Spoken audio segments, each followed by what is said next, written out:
the 60s and 70s, you and other athletes brought a voice to issues in the country. The 80s and 90s, a lot of athletes were silent. Do you feel there's a responsibility for athletes with that? Well, we in the 1960s, we were part of a movement that was defined by a broader civil rights movement, and more specifically the Black Power movement.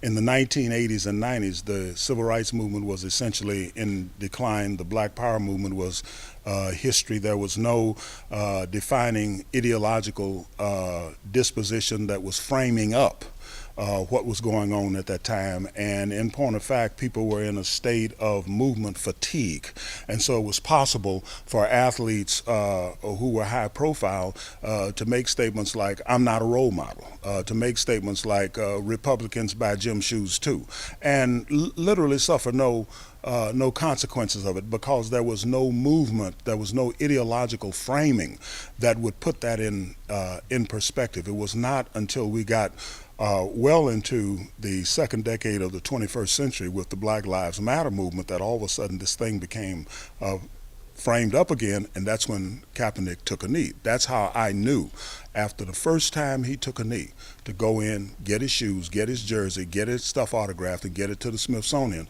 because this is the trajectory that things are going to take. So looking at where we are now, if the athlete activist of this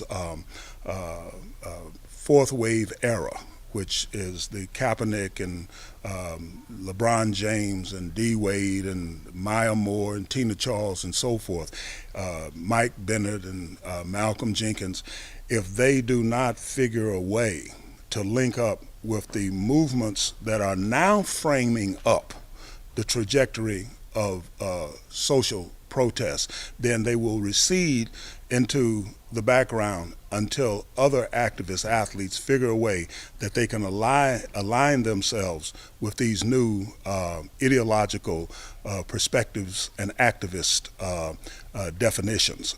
And to date, I still see people functioning rather narrowly, because their focus is really not activism.